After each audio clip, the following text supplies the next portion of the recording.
బులెటిన్లో breaking news చూస్తున్నాం. అమెరికాకి కాబోయే అధ్యక్షుడు ట్రంప్ మొత్తానికి శిక్ష నుంచి తప్పించుకున్నాడు. న్యూయార్క్ కోర్టు ఆయనకు అన్కండిషనల్ డిశ్చార్జ్ను విధించింది. దీని ప్రకారం దోషిగా తేలినప్పటికీ జైలు శిక్ష లేదా జరిమానా ఎదుర్కోనవసరం లేదు.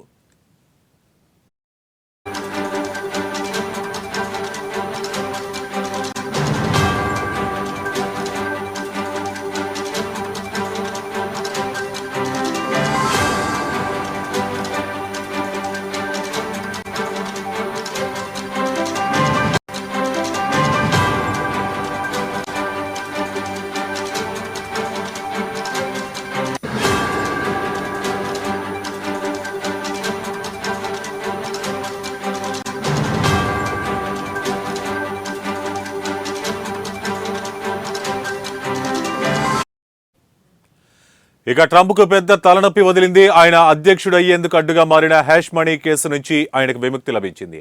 న్యూయార్క్ కోర్టు జడ్జి ట్రంప్కు శిక్ష తప్పదు అని చెప్పారు. సుప్రీంకోర్టు కూడా శిక్ష నుంచి తప్పించుకునే అవకాశం ఇవ్వలేదు. ట్రంప్ వేసిన పిటిషన్ను సుప్రీంకోర్టు కొట్టివేసింది.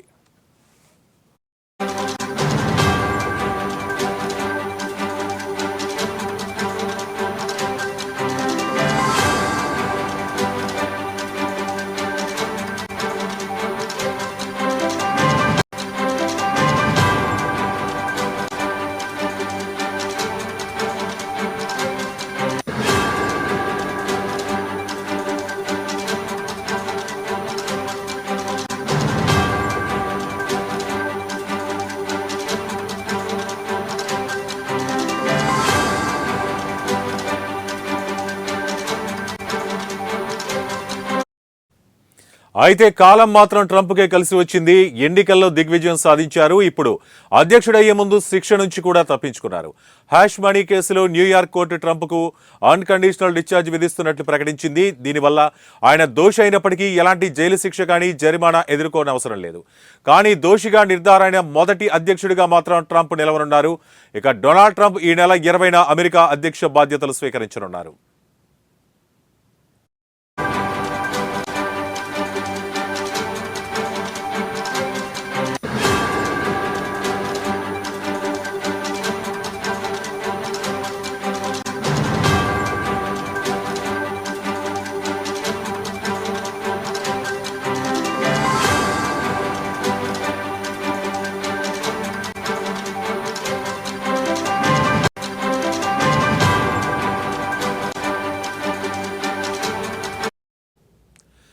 ఈ రోజు న్యూయార్క్ కోర్టు తీర్పుకు ట్రంప్ తన లాయర్తో కలిసి వర్చువల్గా హాజరయ్యారు. తీర్పు ముందు ట్రంప్ మరోసారి తాను నిర్దోషినని వాదించారు. తనకు ప్రజల్లో పాపులారిటీ చాలా ఎక్కువ ఉందని, 1,00,000 ఓట్లు వచ్చాయని చెప్పారు. 7 స్వింగ్ స్టేట్స్ను స్వీప్ చేసిన సంగతిని గుర్తు చేశారు. తన మీద కావాలనే ఈ కేసులో ఇరికించేందుకు చూశారని ట్రంప్ చెప్పుకొచ్చారు. ఇందులో రాజకీయ కోణం ఉందని అన్నారు. ట్రంప్ తరపు న్యాయవాది సైతం ఇదే వాదించారు. అన్ని విన్న తర్వాత న్యూయార్క్ కోర్టు జడ్జి జువాన్ ఎం మెర్చన్ అన్కండిషనల్ డిశ్చార్జ్ తీర్పును వెలువరించారు.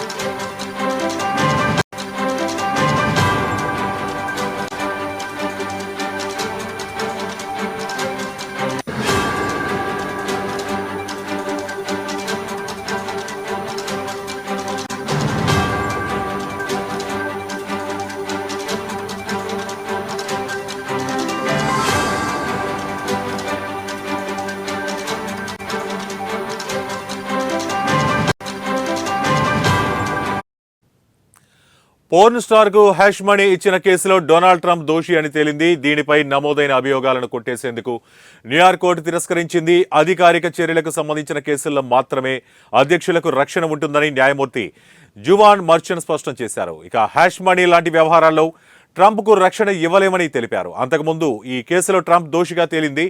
గతేడాది నవంబర్లో కోర్టు శిక్ష ఖరారు చేయాల్సి ఉంది. అదే సమయంలో ఆయన అధ్యక్షుడిగా ఎన్నికవడంతో కోర్టు దానిని వాయిదా వేసింది. తర్వాత దీనిపై నిన్న సుప్రీంకోర్టు కూడా ట్రంప్ వేసిన పిటిషన్ను కొట్టివేసింది.